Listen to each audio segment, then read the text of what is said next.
हे everyone, welcome back to our channel. मी आहे शर्वरी आणि मी आहे तुमची काकी. तुमच्या सगळ्यांचं खूप स्वागत आहे आपल्या आजच्या या स्टोरी टाईममध्ये. तर लेट नाईट स्टोरी टाईम आहे.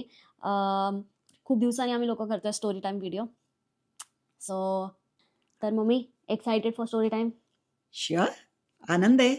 कारण अशीही घरात काही बोलत नसते, ही ऑफिसला असते, घरी असते ते शांतम पापावून. आज बघा मस्त वेळ मिळालेला आहे आणि आता गप्पा मारण्याचाच म्हणजे विषय चाललेला आहे गप्पांचा. आणि त्याच्यामध्ये आता मस्तपैकी मी बोलून बडबडून घेणार आहे शर्वरीला. तर आहे वीकेंड आणि म्हणजे ऑलरेडी आता 12:30 होऊन गेलेली आहेत. तर असंच आज गप्प्यांचा मूड आहे, तर त्यामुळे आम्ही व्हिडिओ रेकॉर्ड करतोय लेट नाईट स्टोरी टाईमवाली. सो आज असं थोडंसं I think serious topic, slightly serious topic आहे. तर जसं तुम्हाला सगळ्यांना माहिती आहे की मी आणि पुण्या आहे, आम्ही बाहेर आहे, इंडियाच्या बाहेर असतो. आणि मोस्टली तर आम्ही दोघं पण बाहेर पडलो इंडियाच्या एज्युकेशनसाठी. सो सगळ्यांना इतका प्रश्न असतो की अरे वा, काकूंचे 2 मुलं आहेत, ते बाहेर आहेत शिकायला, एवढं चांगलं मस्त राहतायत वगैरे सगळं कसं ना, तर काकूंनी कसं केलं? आणि काकू आहेत सिंगल पेरेंट, तर मग एवढं सगळं कसं पॉसिबल झालं? हे बरेच असे प्रश्न असतात सगळ्यांना. आणि या व्हिडिओमधनं तुम्हाला तेच सगळं कळणार आहे, त्याचे उत्तरं. की दिसतं तसं नसतं म्हणून जग फसतं.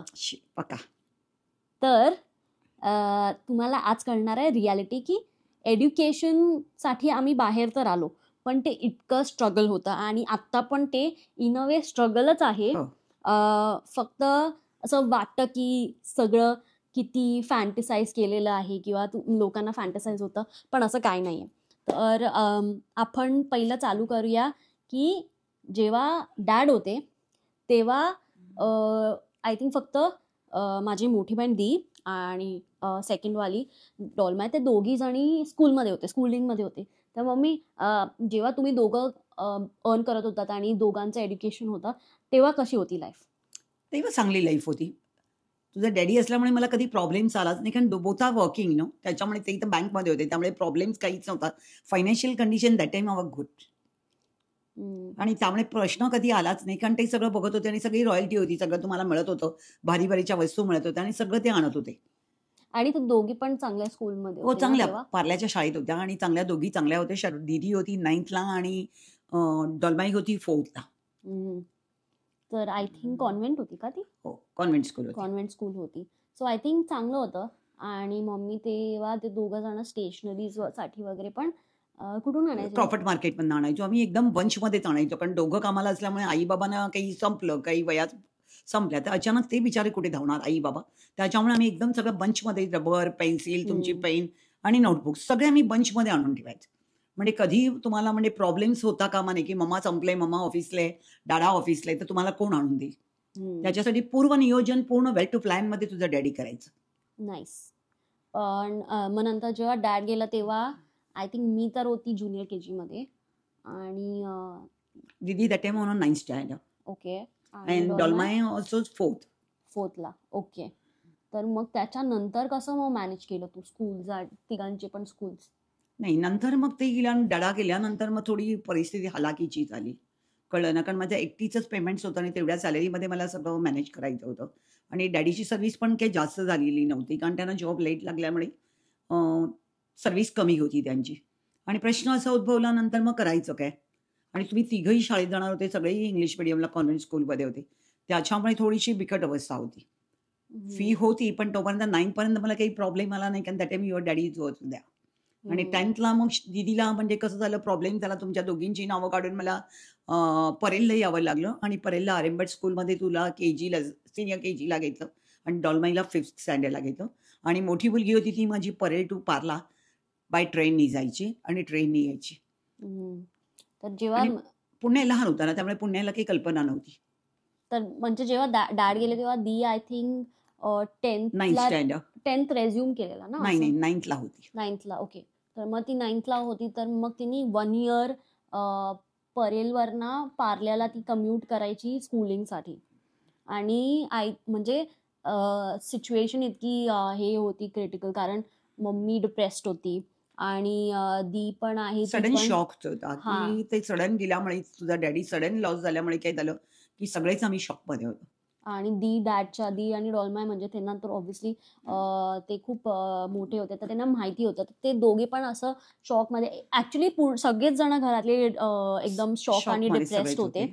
तर त्यामुळे I think 1 year was very difficult आणि त्यामुळे दीला पण मग 10th ला परत अटेम्प्ट करावं लागलं कारण ती हो, ती अत्यंत स्कॉलर होती, अत्यंत हुशार होती. ते बुद्धिमत्तेमध्ये 4ही मुलं कमांड्स आहेत. पण ते माझे मिस्टर गेल्यामुळे एकदम ती शॉकमध्ये गेली आणि तिला ती म्हणजे तिच्या डॅडीबरोबर एकदम ती जवळ होती. काही असेल तर तिचं सगळं सर्वस्व डॅडा, डॅडा, डॅडा. आणि त्यामुळे तिच्या शाळेमध्ये पण आई कोण हे कोणाला माहितीच नाही. म्हणजे मला कोणी पॅरेंट्स म्हणून बघितलंच नाही. कारण सगळं होल अँड सोल ते बघत असल्यामुळे ती तिथे प्रसिद्धी होती त्यांना आणि बरेच लोकं त्यांना ओळखत आहेत. म्हणजे शाळेत पॅरेंट्सना माहीत होतं, की टीचरना माहीत होतं, की हे हिचे डॅडी आहेत म्हणून. आणि जेव्हा असं जो लॉस झाल्यानंतर मग मी जेव्हा त्यांच्या पॅरेंट्स मीटिंगला तेव्हा 10th स्टँडर्ड होतं आणि 10thला मी पहिल्या प्रथम शाळेत गेले. हम्म. मग डॅड गेल्यावरती मग जेव्हा आमच्या तिघींचं पण एज्युकेशन होतं, तर मी आणि डॉल्मायला तर परेलमध्ये तू एनरोल केलं स्कूलमध्ये. तर मग आमचे फीज आणि दीचे फीज मग कसे मॅनेज झाले? मॅनेज म्हणजे कसं त्यावेळेला तुमच्या फी तेवढ्या नव्हत्या. कमी होत्या. दीदीला फक्त 10thला असल्यामुळे नंतर तिला कसं झालं क्लासेस वगैरे द्यावे लागले कारण ट्युशन्सला पाठवावं लागलं आणि त्यावेळेला थोडा खर्च वाढला गेला. पण माझा भाऊ म्हणजे तुझा मामा मंगेश मामा होता ही इज माय सपोर्टर. आणि हम्म. त्याने मला बराच सपोर्ट्स केला, की प्रत्येक वर्षी तो मला मुलांची फी आणून तुमची द्यायचा. कोणाचीही 10,000 ते 15,000 तो मला एव्हरी इयर्स द्यायचा.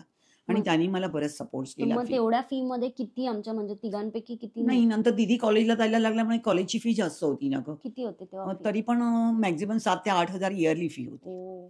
कळलं का? त्याच्यामुळे तिला मग मी जवळच्याच कॉलेजला टाकलं कारण ट्रॅव्हल्स नको, गाडी खर्च वाचायला हम्म. पाहिजे. म्हणून वॉकेबल डिस्टन्समध्येच तिला टाकलं, ॲडमिशन घेतलं. पाठोपाठ डालमाई पण होती. तिचं पण नंतर शाळा होती. शाळेनंतर तिलाही कॉलेजला टाकायचं होतं. मग तिची फी वाढली. त्यामुळे दोघींची कॉलेजची फी वर्षाची हम्म. नाही म्हटले तरी 15,000-16,000 जात होती.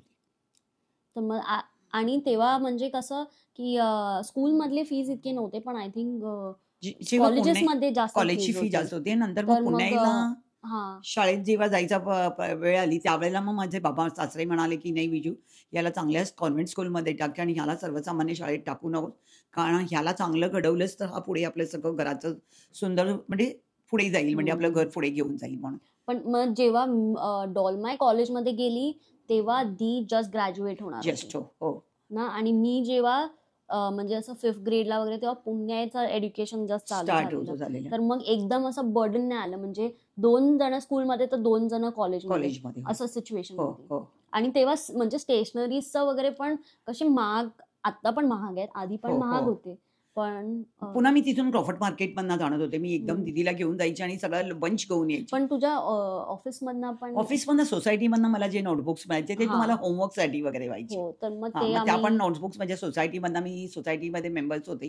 त्यामुळे इयरली आम्हाला जेव्हा शाळा चालू होणार तेव्हा प्रत्येक म्हणजे मुलांसाठी 1-1 डझन वह्या दिल्या जायच्या. आणि त्यामुळे माझ्या 3 मुलांसाठी मला 3 डझन वह्या मिळायच्या. त्या तुम्हाला रफ बुक म्हणून यूज करता यायच्या. तेव्हा आम्ही ते करायचो आणि स्कूलिंगसाठी मग क्रॉफर्डमधनं मम्मी आणायची. हो, कारण ते चांगल्या वह्या द्याव्या हां. लागायच्या ना शाळेमध्ये. हो, आणि मग आमचे टेक्स्ट बुक्स वगैरे पण होते, तर ते पण एक्सपेन्सिव्ह असायचे सगळे. कारण आम्ही सगळे पण इंग्लिश मीडियम आणि कॉन्व्हेंट्समधलेच होतो. तर त्यामुळे सगळ्यांचे जे टेक्स्ट बुक्स असायचे ते पण खूप एक्सपेन्सिव्ह असायचे. हो, हो. तर मग ते पण म्हणजे कसं त्याच्यासाठी असं तू कधी बजेटिंग वगैरे केलेलं किंवा असं प्री प्लॅन करायची की बाबा काय करायचं, की समहाव ते मॅनेज होऊन जायचं? फ्री प्लॅन म्हणशील तर प्रत्येक गोष्ट विचारात्मक करावी लागायची. कुठल्याही गोष्टीला असा म्हणजे वेडेपणा करून चालायचं नाही. कारण तुम्हाला मला सगळं तेवढ्या ह्याच्यातच मॅनेज करायचंय म्हटल्यानंतर सरासर विचार करूनच प्रत्येक गोष्टी मी केल्या. कळलं ना? आणि कसं होतं कोणाला सांगू पण शकत नव्हते. सांगितलं तर कमेंट्स होतील. लोकं चेष्टा करणारे जास्त असतात. त्याच्यामुळे ज्याचं दुःख असतं ते त्या स्त्रीलाच माहीत होतं. आणि जेव्हा दुःखाचा सावट येतो, दुःखाचा डोंगर येतो त्यावेळेला नोबडीज कॅन हेल्प यू. लक्षात ठेव. त्यावेळेला सगळी लोकं लांब पडतात आणि ज्याचं दुःख असतं ना ते त्यालाच सगळं पुढे न्यावं लागतं.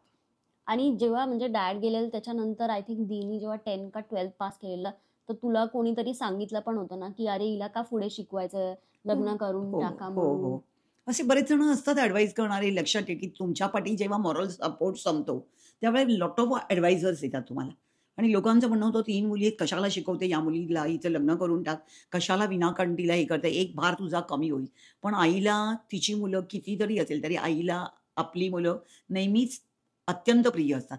आणि तिला किती जरी कष्ट पडले, किती जरी त्रास सहन झाला, तरी आई आपल्या बाळांना वासराप्रमाणे जोपासते.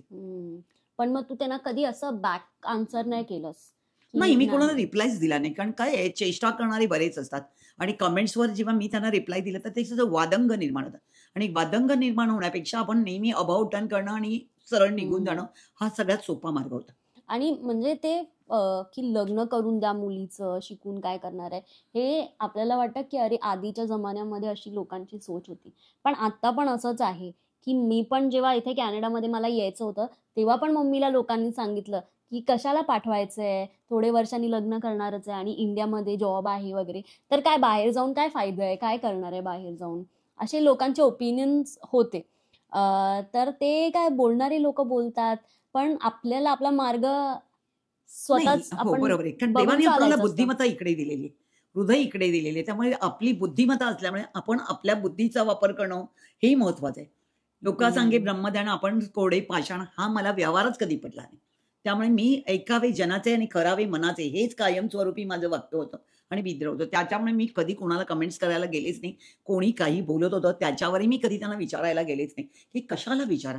हम्म. आणि विचारून पुन्हा वादंग निर्माण करा आणि कोण जाणार प्रत्येकाच्या तोंडाला लागायला. त्याच्यापेक्षा शांतम पापम, गप्प बसणं हा सगळ्यात सोपा मार्ग होता. मग जेव्हा ग्रॅज्युएशन झालं दीचं, आणि त्याच्यानंतर मग थोडासा सपोर्ट मिळाला ना तुला? हो. मोठी मुलगी माझी संपूर्ण कॉलेजमध्ये फर्स्ट आली आणि रँकर्स आली आणि संपूर्ण कॉलेजमध्ये तिला असं बोलून तिचा आणि माझा सत्कार केला हम्म. आणि स्कॉलरशिप मिळाली माझ्या बेबीला, मोठ्या मुलीला सुप्रियाला. आणि हम्म. त्याच्यानंतर मग ताबडतोब बेबीनी की शेवटचा लास्ट पेपर दिला. नेक्स्ट डे तिने की ॲप्लाय केलं जॉबसाठी, म्हणजे रिझल्ट लागायच्या पूर्वीच. आणि तिला चांगल्या, म्हणजे मस्त ब्रिटिश एअरलाइन्समध्ये जॉब मिळाला. दीला ऍक्च्युली करायचं होतं इंग्लिश लिटरेचरमध्ये मास्टर्स. मास्टर्स. पण म्हणजे इतकं अफोर्डच नाही करू शकत होते, कारण पुण्याचं पण जस्ट स्कूलिंग चालू झालेलं. मी स्कूलमध्ये होती, माझी सेकंड बहीण आहे डॉल्मा, ती पण स्कूलमध्ये होती. नाही, ती ऑलमोस्ट कॉलेजमध्ये होती, कॉलेजमध्ये जस्ट झालेली. कॉलेजला होती ती. हां. आणि दीचं ग्रॅज्युएशन झालेलं. तर सगळ्यांचं एज्युकेशन इतकं सांभाळणं इट्स पॉसिबल नव्हतं. तर मग तिने स्वतःहूनच असं सॅक्रिफाईस केलं तिचं, की मास्टर्स नाही करत मी, कारण तेवढं मम्मीला अफोर्ड नाही होणार. आणि ही मॅच्युरिटी होती, ही कुठे ना कुठे म्हणजे ते दोघी जणी मोठे होते, तर त्यांच्याकडे ती मॅच्युरिटी होती की आम्ही लोक म्हणजे आईला सांभाळून आम्ही सगळं करणार. हो. आणि कुठे ना कुठे माझ्याकडे पण ती थोडीशी मॅच्युरिटी होती की बाबा आपल्या आईला ते पॉसिबल होणार आहे का वगैरे असं. पण म्हणजे मी जेवढ्या सॅक्रिफाईस केले असतील त्यापेक्षा जास्त त्या दोघींनी आय थिंक केलेले आहेत सॅक्रिफाईस, स्पेशली दीनी, कारण ती इन अ वे मम्मीला असं शोल्डर टू शोल्डर तिने पूर्ण लाईफ 11वी चाललं. पासून तिने मला बराच सपोर्ट केला. 11वी पासून तिने ट्युशन्स घ्यायला सुरुवात केल्या आणि ती डोर बाय डोर जाऊन ट्युशन्स घ्यायची. 11वी ते लास्ट इयर पर्यंत तिने ट्युशन्स घेतल्या आणि मला जे काही पैसे मिळायचे ते मला, आणि त्यावेळेला ₹100 पर हेड मिळायचे. हो. आणि ती इन अ वे आमची फीज होती, म्हणजे ती स्कूलची फीज होती हो. ना. कारण आय थिंक आधी स्कूलमध्ये, जेव्हा मी स्कूलमध्ये होती तेव्हा फर्स्टमध्ये ₹1, मग नाही, फर्स्ट मध्ये तुझी जास्त होती, हो. ₹270 होती. हा, तर मग एव्हरी केजी टू 4th पर्यंत फी जास्त होती. हो, आणि मग फिफ्थ नंतर कमी कमी झाली. झाली. 5 तेव्हा मग 5वी ते 10वी मंथली पर्यंत नंतर ₹5 ₹5, असं, 6 नंतर 6 मध्ये 7, ₹6 10 असं. रुपीज असं हा, तर ते नंतर फी तसं होती. पण होतं. ज्युनियर केजी टू हो. 4th पर्यंत फीस. पण त्या पिरियडमध्ये पण म्हणजे फीससाठी दीनी हेल्प केलं, तर ती तिचं एज्युकेशन पण करायची, स्टडीज पण करायची, ती जॉब पण करायची, आमच्याकडे पण बघायची, दी मम्मीला पण मदत करायची, आणि मम्मीचं पण तिचे पण वेगळेच स्ट्रगल चालू होते. तर त्यामुळे आय थिंक की दीनी आणि मम्मीनी खूप असं शोल्डर टू शोल्डर सगळं काम केलं. आणि दीचं ग्रॅज्युएशन झालं, तिला मास्टर्स करताना आलं, कारण तिने मास्टर्स केलं तर मग आमचं एज्युकेशन डिस्टर्ब होईल, म्हणून तिने पुढे कंटिन्यू नाही केलं. आणि डॉल्मायचं ग्रॅज्युएशन झालं तेव्हा मी कॉलेजमध्ये येत होती, तर तेव्हा पण तेच होतं. आणि मी कॉलेजमध्ये जाईपर्यंत एज्युकेशनचे फी फीस जास्त खूप होती, कारण खूप वाढले. आयटीची फी भयंकर असते, सायन्सची फी प्रचंड होती. त्याच्यामुळे मग शर्वरीला पण मला म्हणजे समजावून सांगावं लागलं, कारण तिला विद्यालंकारला जायचं होतं. पण त्यावेळेला विद्यालंकारला गेलो होतो, फी होती 1,40,000, 1,62,000. त्यावेळेला मी शर्वरीला सांगितलं की शर्वरी, मी एवढे पैसे नाही करू शकत ग खर्च. फर्स्ट इयर 5 वर्षाची फी म्हणजे ती इम्पॉसिबल आहे, कारण त्याच्यामध्ये आपलं घर पण चालायचंय आणि एवढी जर मी लोन काढलं तर पाठी पुण्य पण शिकणार आहे. हे रिअलाइज करावं लागेल. आणि प्रत्येक गोष्टीला मला प्रत्येक सिनेरिओ मुलांसमोर दाखवावा लागत होता. आणि मोठी मुलगी सुप्रिया जी अत्यंत प्रामाणिक आणि she is really sincere and very very honest. 2 number पण माझी डॉली आहे, ती पण बोथ आर व्हेरी नाईस. ती पण बीकॉम्स आहे. पण काही आहे परिस्थितीमुळे मुलांना मी पुढे पाठवू शकले नाही आणि मुलींनी पण रिअलाइज केलं की नाही मम्मा एवढं स्ट्रगल आणि करते. आय थिंक डॉलमायला पण MBA करायचं होतं हो. ना, पण ते पण अफोर्ड नाही, कारण मी परत मी पण कॉलेजमध्ये आली, माझी पण फीस खूप एक्सपेन्सिव्ह होती. तर तेच होतं की म्हणजे 2 जण जर कॉलेजमध्ये होते आणि त्यांची फीस अफोर्ड करणं पॉसिबलच हो ना, नव्हतं, वह्या कारण पुस्तकं सगळं चालेल ना, हां. म्हणजे खर्च आणि पण म्हणजे तेवढाच इन वाढतोय. अ वे म्हणजे जे टेक्स्ट बुक्स असतात किंवा जे सब्जेक्ट वाईज बुक्स असतात ते पण खूप एक्सपेन्सिव्ह होते. हो. आणि म्हणजे सॅलरीज एवढे जास्त नव्हते आधी. ते दोघींनी पण जेव्हा जॉब चालू केला तर त्यांना पण मिनिमल सॅलरीज होती. तर इतकं असं सफिशियंट नव्हतं की बाबा घरामधली 7 लोकं आहेत तर ते सगळे पुल ऑन होतील 9 सॅलरीमध्ये जण ना, आपण होतो 9 ना. जण. तर इतकं म्हणजे मिनिमम सॅलरी सगळ्यांची होती. तर मग इतकं तर पॉसिबलच नव्हतं. आणि ते लोकांचं पण जस्ट करिअर चालू झालेलं हो. ना. तर मला करायचं होतं इंजिनिअरिंग, पण जसं मम्मीनी सांगितलं की इंजिनिअरिंगची फीस तेव्हा होती काहीतरी 1.5 लाख वगैरे. 1.5 लाखाच्या आणि पुढे. एका वर्षाचे 1.5 लाख टाकायचे आणि इंजिनिअरिंगचा 4 4 इयर्सचं इयर्स असतं. होतं.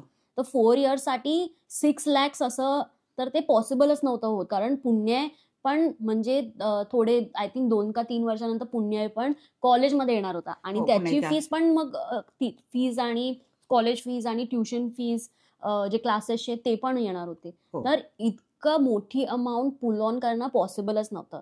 तर मी खूप असं एकदम ॲडमेंटली मी बोलत होती की मला इंजिनिअरिंग करायची आहे. मग मला मम्मीनी बसवलं, मम्मीनी समजवलं.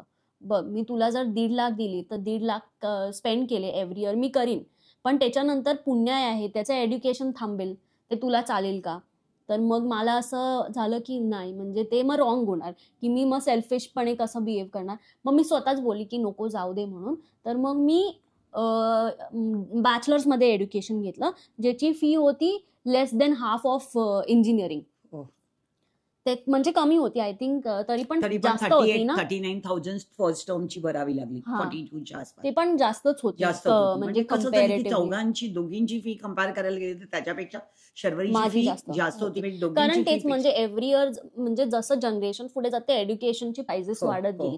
म्हणजे तुम्हाला म्हणजे असं सॅलरी जराशी वाढते, पण जे स्टँडर्ड ऑफ लिव्हिंग आहे ते जरा जास्त वाढतं. तर त्यामुळे म्हणजे आधी जर आधीच्या दोघांना जर मम्मीनी बोललं दीला 8,000 एज्युकेशनसाठी कॉलेजची फीस होती, हो. तर माझी एकदम जंप करून 30,000-40,000 वरती 40 गेली. मोर दॅन होती. आणि जेव्हा पुणे कॉलेजमध्ये आला तर त्याची तर अजूनच जास्त होती. तर असो, पण तेच होतं की म्हणजे मी जेव्हा युनिव्हर्सिटीमध्ये गेली तेव्हा मला करायचं होतं इंजिनिअरिंग, पण मला करता नाही आलं आणि ते सॅक्रिफाईस मी स्वतःहूनच केलं की मम्मीनी एक्सप्लेन केलं तर मला कळलं की नाही बाबा आपण असं नाही करू शकत, कारण आजी आजोबा पण होते, हो, आई बाबा पुण्याचं होते ना. एज्युकेशन होतं. तर मीच विचार केला की नाही जाऊ दे, पुण्याला काय जर करायचं असेल, कारण एक असतं ना मम्मा की सिबलिंग्सला बघून बाकीच्यांना पण असं की नाही मला शिकायचं. तर मी घेतलेलं सायन्स. तर म्हणजे मी जे करणार त्याचं पुण्याला ते एक्झाम्पल, तर पुण्याला पण तसंच इन अ वे त्याला पण करायची इच्छा होणार. सो हे कुठे ना कुठे मम्मीनी समजवलं मला. पण मग मी बॅचलर्स केलं आणि मग माझं बॅचलर्स झाल्यानंतर सेम स्टोरी, कारण आमच्या तिघींनी पण आम्ही जसं आमचं बॅचलर्स डिग्री झाली त्याच्यानंतर इमिडिएटली आम्ही तिघांनी पण चालू केलं जॉब करायला. कारण डेफिनेटली पॉसिबलच नव्हतं मम्मीला की पुढे आम्हाला एज्युकेशन देईल म्हणून. तर मी काय केलं की मी माझं बॅचलर्स झाल्यानंतर मास्टर्ससाठी मी स्वतःहून एनरोल केलं आणि मी माझ्या मास्टर्सची मीच फी भरली आणि मी मास्टर्स केलं माझं. आणि इन अ वे मग जसं म्हणजे एक जण जर ग्रॅज्युएट होऊन जॉबला लागला तसं मग मम्मीला थोडा हातभार लागायचा.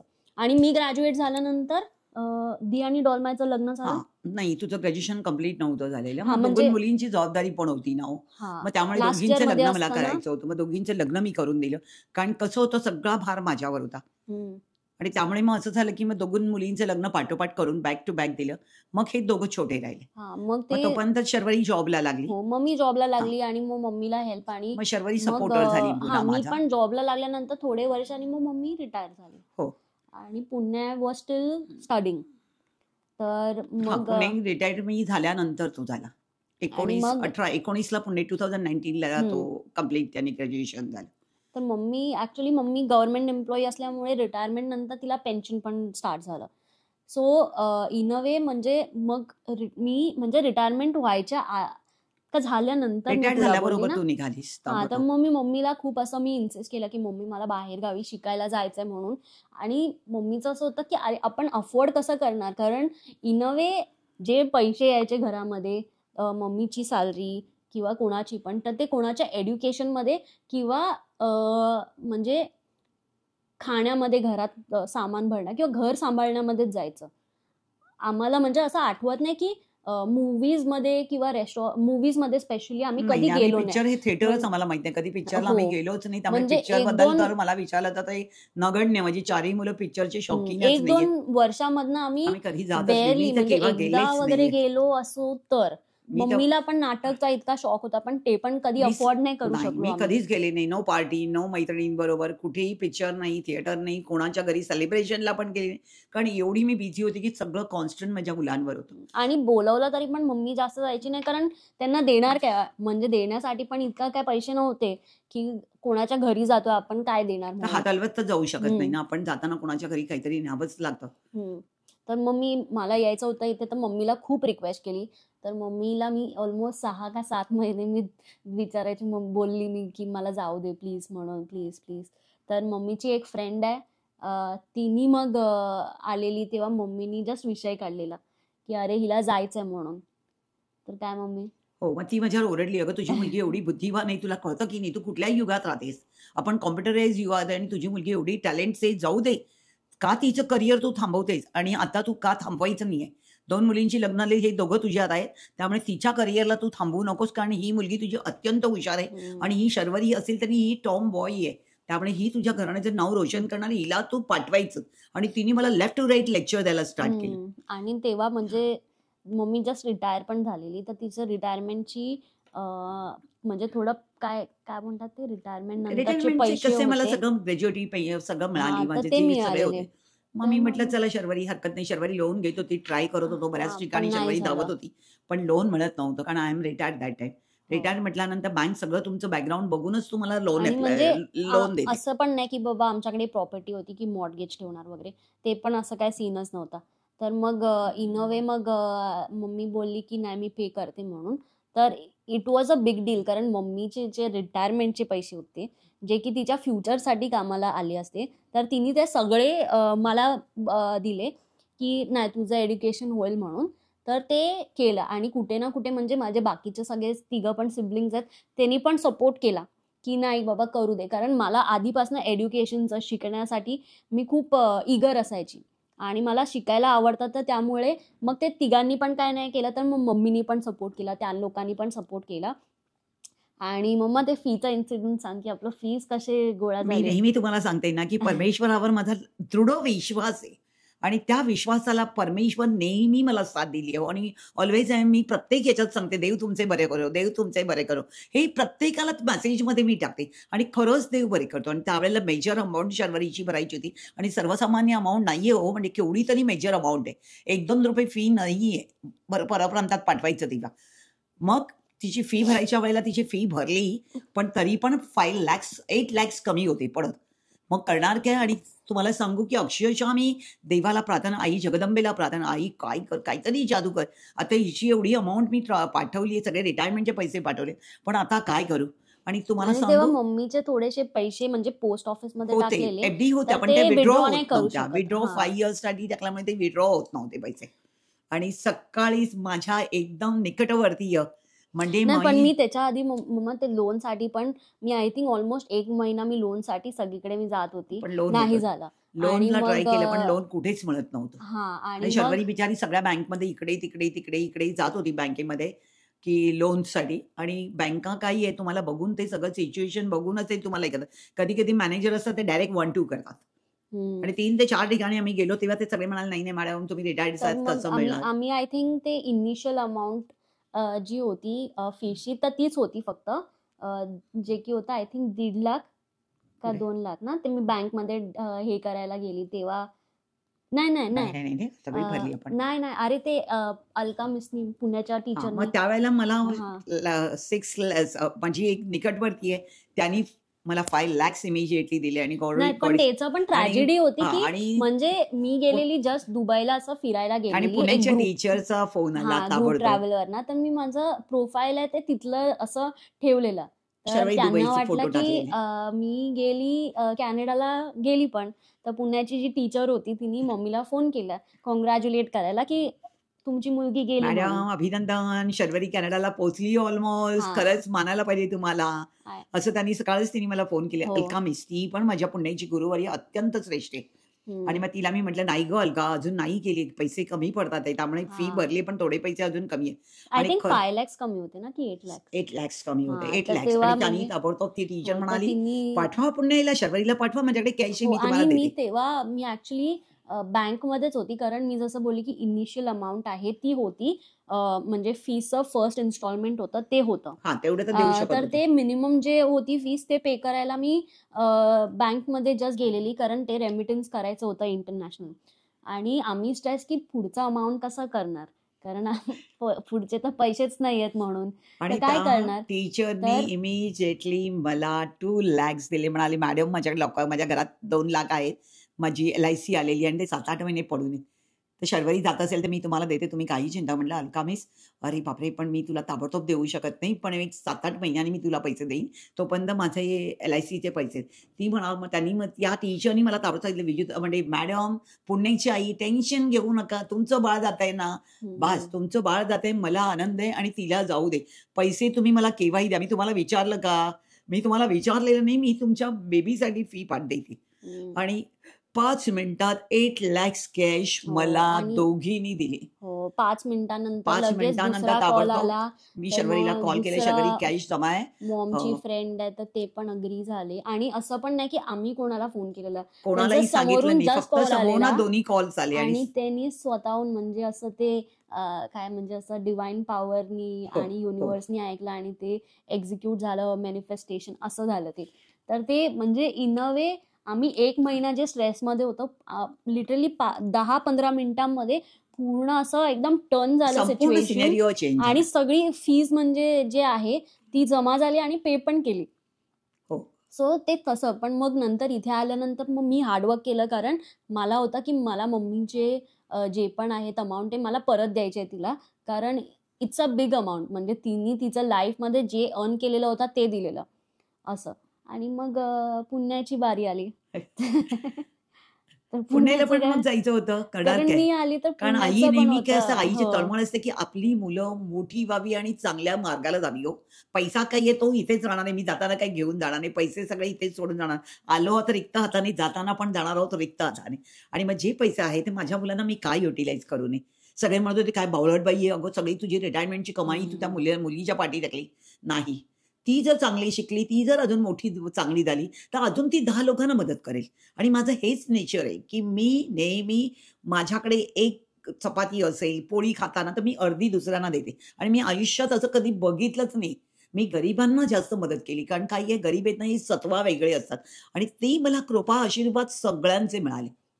मग पुण्याचं पण सेम ट्रॅजेडी झाली. पुण्य म्हणाला मला जायचंय, ऍडमिशन हो होत नाहीये, काय करू? मी म्हटलं बाळा देवाचं कर, नाम स्पेंड कर, परमेश्वराला दया येईल. आणि त्याप्रमाणे त्याची तर एकदम टू त्याचं मच पण मेजर अमाऊंट होती. त्याची तर आणि माझ्यापेक्षा एवढी जास्त. मोठी अमाऊंट होती की शर्वरीपेक्षा 3 पट जास्त होती अमाऊंट. आणि त्याला जायचंय आणि त्याला ऍडमिशन मिळत नाहीये. आणि अचानक त्याला म्हटलं स्वामींना जाऊन भेट, स्वामींच्या मठात जा. दादर मठात आमचं घर जवळ आहे, दादर मठाच्या इथून एकदम जवळ आहे. म्हणून त्याला म्हटलं तू जा. हार्डली गाडी घेऊन गेल्यानंतर 3-4 मिनिटाला मठात जातो. आणि तो गेला आणि तसंच त्याला चमत्कार झाला आणि आठवड्याच्या आत त्याला UKचं ऍडमिशन झालं. हो आणि ते पण म्हणजे असं इन अ वे ते पण असं युनिव्हर्सनी अलाइन केलेलं. हो कारण कसं माझं पण आहे ते इथे टॅक्स फाईल केलेलं तर त्याची टॅक्स फाईलमध्ये थोडासा इश्यू झालेला आणि माझी अमाऊंट आहे जी मला परत यायला पाहिजे होती तर ती ब्लॉक झाली होती. आणि त्याच्यात जायच्या जस्ट 2 का 3 महिने कारण UK मध्ये असं आहे की ब्लॉक करावी लागते, अमाऊंट शो करावे शो लागतात 3 दाखवावे लागते की मंथसाठी तुम्हाला अकाउंटमध्ये. अकाउंटला तुमच्या आणि दाखवावी लागते. नेमकी जेव्हा त्याला फ्लाय करायचं होतं तेव्हा पण मला नेमकी तेव्हाच ती अमाऊंट जी आहे ती माझ्या अकाउंटमध्ये आली. आणि थोडंसं सेव्हिंग होते तर ते मग मी सगळे घेऊन ते पुण्याला दिले. मम्मीची थोडी अमाऊंट होती तर मम्मीनी तिची थोडी अमाऊंट पुण्याला दिली आणि आम्हाला तरी पण कमी पडत होते. तर मग शुभेच्छा आहे. सेम कॉल आला, परत एक कॉल आला की काय कसं आहे पुण्याचे जाण्याचं सगळं कसं चालू आहे. आणि मम्मीनी सांगितलं की नाही हो 10 लाख ऍक्च्युली कमी पडताय. तर मग ते रेडी झाले. त्यांनी मग आम्हाला 10 लाख बोलले की हे घ्या तुम्ही आम्हाला परत द्या म्हणून. कारण युकेचं असं आहे की एकदा विजा अप्रूव्ह झाला तर तुम्ही ती अमाऊंट परत विड्रॉ करून काही म्हणजे तुम्ही देऊ शकतात किंवा गरज 3 नाहीये महिने मग. लाईव्ह दाखवावी हा लागते आणि फक्त पुण्यात ज्यावेळेला तिथे विजासाठी दाखवावं पोहोचेल लागतं. युकेला तर मग ते विड्रॉ पोहोचल्यानंतर करू मग शकता. तुम्ही एक 15-20 दिवसानंतर हम्म. 1 महिन्यानंतर तुम्ही विड्रॉ करू शकता. आणि खरं सांगू, कारण परमेश्वराची लीला अगाध आहे. कळलं ना, कोणी कोणासाठी नसतं, पण मी जी सगळी जोडलेली माणसं आहेत ना, तीच हो. माझी सगळे सोयरे नातेवाईक सगळं तीच आहेत आणि ती माझ्यासाठी अक्षरशः परमेश्वर आहेत. मी हम्म. देवाला नेहमी म्हणते, ह्या मुलाला म्हणते, अगं अतिथी देवो भव, कोणाचा अपमान करू नका, कधी कोणाचा इन्सल्ट नाही, त्यांना उद्धट बोलू नका. देवाने आपली वाणी दिली, ती अत्यंत सुंदर दिली, ती जोपासा. आणि खरं सांगू की त्या माझ्या मैत्रिणींनी ताबडतोब मला एवढी मोठी अमाऊंट दिली, हो, ती त्यांनी स्वामी दिली. बघतो. आणि तिचा पण समोरून कॉल आला, ताई कशा आहात, पुण्याचं झालं का सगळं, फीचं हो. प्रोव्हिजन झालं का? मी म्हटलं नाही, काय करणार, थोडी अमाऊंट कमी पडते. कारण तिचा मुलगा पण कॅनडामध्येच आहे, त्यामुळे तिला पूर्ण माहिती. तिच्या भावाचा मुलगा पण लंडनमध्ये आहे, त्यामुळे तिला बिचारीला सगळं माहिती आहे, सिनेरिओ काय असतं, कसे पैसे. मग तिने मला सांगितलं की नाही ताई घाबरू नका. तर मी रडायला लागले. म्हणाले, अरे विजयताई का रडता, तुमचा मुलगा जाऊ दे, अजून 10 लोकांचं कल्याण करेल आणि तुम्ही एवढ्या लोकांना केलंय तर तुम्ही काही चिंता करू नका, पुण्याला जाऊ दे. त्यांनी इमिजिएटली माझ्या अकाउंटला 10 लाख कॅश ट्रान्सफर केली. मी हम्म. देवाची शतशः ऋणी आहे आणि तेही माझ्यासाठी परमेश्वर. हो, आणि मग रिमेनिंग अमाऊंट आम्ही लोकांनी लोन केलं. कारण असं होतं की म्हणजे खूप मोठी अमाऊंट होती आणि ऑब्व्हियसली इतकी मोठी अमाऊंट तर इट्स भरणं नॉट अ जोक. इम्पॉसिबल आहे, कारण तेवढे आम्ही गडगंज कारण श्रीमंत नाही हा होतो, कारण आणि वन मॅन एकटीने करणं आणि एवढा परिवार सांभाळणं. हो, आणि म्हणजे असं होतं की जे पण वर्किंग आहे तर ते in a way supportive member फॅमिलीसाठी म्हणजे इनडिरेक्टली किंवा डिरेक्टली तसे ऍक्ट करायचे. तर मग तसंच होतं की एक अर्निंग पर्सन तर त्याला फॅमिलीला तर सपोर्ट केला पाहिजे ना. तर मग ते इन अ वे फॅमिली सांभाळण्यामध्ये सगळे सॅलरी जायची. तर सेव्हिंग तर काय म्हणजे असा प्रश्नच येत नाही. तर पण ते पण आय थिंक जे देवाचं नियोजन असतं ते तर लिहिलेलं ते असतं. तर मग परमेश्वराने पूर्ण अ, सोय करून ठेवलेली हो, असते. आणि देव म्हणतो तू चिंता करू नकोस. प्रत्येक सुख आल्यानंतर आपण परमेश्वराकडे जातच नाही, पण दुःख आल्यानंतर आपण परमेश्वराकडे जातो. हे मी तुम्हाला वारंवार सांगते.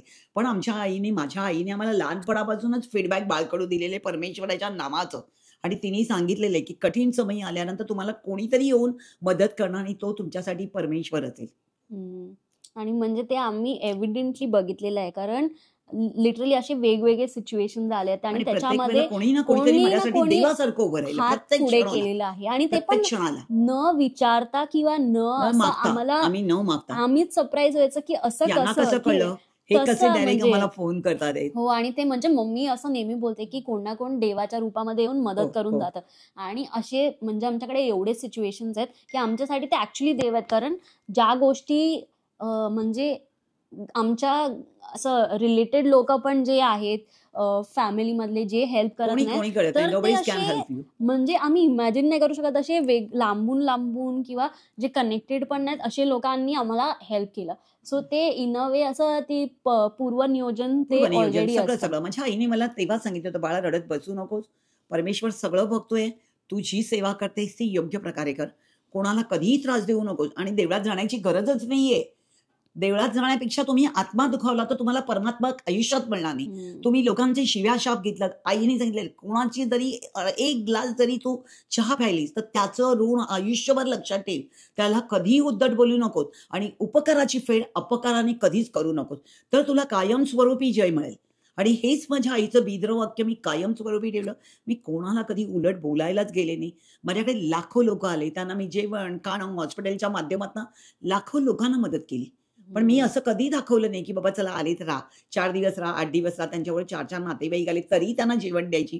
माझ्या मुलांनी, माझ्या सासू सासऱ्यांनी कधीच विचारलं नाही की एवढ्या लोकांना तू का जेवायला वाढते, का आपल्या घरी ठेवते. ते कृपा आशीर्वाद मला मात्र मिळाला. काही नाही, तेव्हा मनोकामना परमेश्वर सगळी पुरी करतो. फक्त तुमच्याकडे एक ध्येय पाहिजे आणि तुमच्याकडे एक समजण्याची कुवत पाहिजे. आणि अति उन्मत्तपणा, अति उर्मटपणा हा आपल्याला अत्यंत हानिकारक असतो. त्याच्यामुळे मी अत्यंत जिभेवर साखर कायमस्वरूपी ठेवलेली आहे, डोक्यावर बर्फ ठेवलेला आहे आणि त्याप्रमाणेच मी चालते. आईने सांगितलेले, बाळा चांगलं कर, चांगलं होणार. दुःखामागून सुख तुम्हाला मिळणारच, कारण परमेश्वर तुम्हाला तुमची नीती बघतो, तुमची नियत काय येते बघतो आणि त्याप्रमाणे परमेश्वर आपल्याला सर्व काही देतो. हम्म. आणि कृपा आशीर्वाद तर पाहिजे. कृपा आशीर्वादाशिवाय तुम्हाला काही साध्य होणार नाही. आरोग्यम धनसंपदा आपण म्हणतो, तन मन धन ही सगळी पूर्तता परमेश्वर आपल्याला देत नाही हो. तनाची शांती दिली तर मनाची शांती, आणि मनशांती असेल तुमच्याकडे तर तुमच्याकडे धनाची शांती नसते, आणि धन तुमच्याकडे अमाप असेल तर तन शांती नसते, म्हणजे शारीरिक स्वास्थ्य नसतं आणि ती कधीही पूर्तता होत नाही. म्हणून तुम्ही चांगलं कर्म करा, चांगलं जोपासा आणि चांगलं सत्कर्म केला तर तुम्हाला सत्कर्माचं फळ चांगलं मिळतं. आणि त्यामुळे माझ्या सगळ्या मुलांचं परमेश्वराने सर्वच छान केले. सगळे म्हणतात काकूची 2 मुलं फॉरेन कंट्रीत आहे, फॉरेन कंट्रीत, पण त्याच्यासाठी किती कष्ट करावे लागले, किती अहोरात्र काम करावं लागलं हे माहीत नाहीये. त्याच्या आणि पाठीमागे किती परिश्रम भयंकर होते. किती जास्त सॅक्रिफाईस, म्हणजे जसं मी सांगितलं की कुठे ना कुठे मी आणि पुण्य आम्ही लोक या स्टेजवरती आहे, तर त्याचं पूर्ण क्रेडिट मी मम्मीला, दीला आणि डॉल्मायला देईन. कारण त्या लोकांनी जे सॅक्रिफाईस केलं, सो ते त्यांनी त्या स्टेजमध्ये सॅक्रिफाईस केलं, त्यामुळे कुठे ना कुठे आम्हाला शिकता आलं आणि आम्ही पुढे प्रोग्रेस करू शकलो. सो जितकं म्हणजे सक्सेस आमचं इम्पॉर्टंट आहे, तेवढंच त्यांनी जे सॅक्रिफाईस केलेलं आहे, त्यांनी जे हार्डवर्क केलेलं आहे, ते पण ते जास्तच आमच्यापेक्षा जोपासण्यासारखं आहे. जास्त कारण इम्पॉर्टंट त्या आहे. दोघी मॅच्युअर्स होत्या आणि दोघींनी मला हो. बराच सपोर्ट केला. आणि कुठे ना कुठे ही जाणीव मला आणि पुण्याला पण आहे. तर आम्हाला असं काय प्राऊडनेस किंवा आम्हाला काहीच नाही की बाबा आम्ही एवढा पुढे आलो. कारण म्हणजे हे आता फॉरेनमध्ये आहे किंवा अब्रॉडमध्ये आहे ह्याचं काहीच नाही, कारण आम्हाला रियालिटी माहिती आहे की कसे आम्ही इथे पोचलोय म्हणून. तर ते कसे पोचलोय ते खूप इम्पॉर्टंट आहे रादर देन आम्ही कुठे आहे. सो म्हणजे दिसताना तर वाटतं की अरे किती हे सगळं किती चमचमाट आहे, झगमगाट आहे, पण त्याच्या मागे ऍक्च्युली किती रफ किती कष्ट सिच्युएशन होऊन केले, गेलेली आहे. किती त्रास सहन करावे लागले, किती आपल्याला कष्ट करून जोपासावं लागलं, तेव्हा हे शिखर गाठता आलं. हो. आणि मुलांचेही कष्ट आहेत, मुलांनी प्रचंड कष्ट केलेत. त्यामुळे 4ही मुलं माझी भयंकर सिन्सिअर अँड हॉनेस्ट आहेत आणि एक से बडकर एक आहे. ही परमेश्वराची कृपा आहे आणि त्यामुळे मी माझ्या मुलांना मला अत्यंत गर्व आहे, कारण जी माझी मुलं अत्यंत हुशार आहेत आणि प्रामाणिक आहेत. So grass is always greener on the other side, ते कळलंच असेल तुम्हाला आता. एनिवेज, आजचा जो स्टोरी टाइम आहे खूप जास्त मोठा झालेला आहे, कारण तेच आहे की इतके हार्डशिपमधनं, इतक्या डिफिकल्ट टाईममधनं जे पण आहे, जसं बोलतात ना की जो डायमंड आहे तो कोयल्यामधनं निघतो, तर त्याला टाइम लागतं हिरा निघायला. येतो नेहमी, हिऱ्याला पैलू पडल्याशिवाय त्याची चकाकी येत नाही. हा, तर मग ते आमचं म्हणजे दिवेकरांचं ऍक्च्युली ते तसंच आहे की आम्हाला मस्त असं कोयल्यामधनं आम्ही खूप मला असं सगळेजण विचारलं व्हॉट्स युअर नेम, म्हटलं my name is Divekar. Miss what, मी म्हटलं that is called the lamp, that is called the lamp, you know the lamp, that is my surname is a lamp.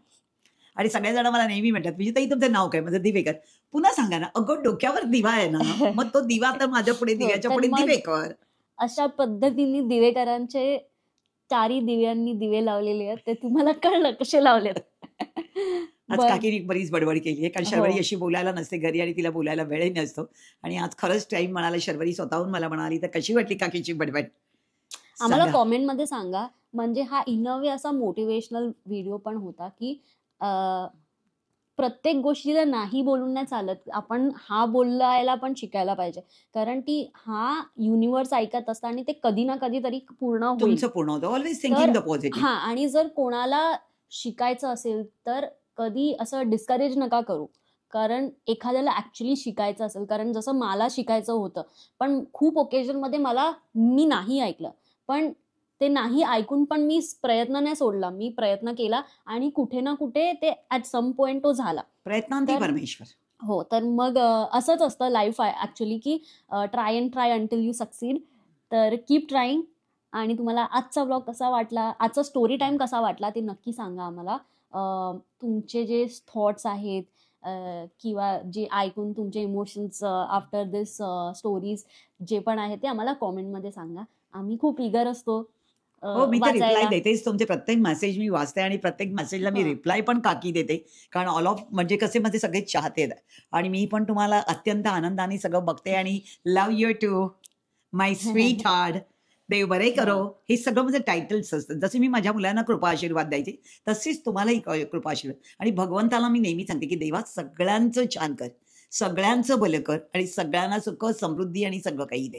आणि तेव्हा स्वामी माऊली म्हणतात, जेव्हा तू लोकांचं साठी चांगलं करते, तेव्हा मी तुझं कल्याण करणारच ग. I think that's it for today. Thank you for watching the video. Stay happy and stay grounded. आम्ही भेटू तुम्हाला नेक्स्ट पुन्हा टाइम. नेक्स्ट व्हिडिओमध्ये. प्लीज शेअर, सबस्क्राईब आणि लाईक आणि प्लीज. नवीन मम्मीला वर्ड शिकवलाय का मम्मा? चाओ शो शो. चाओ चाओ.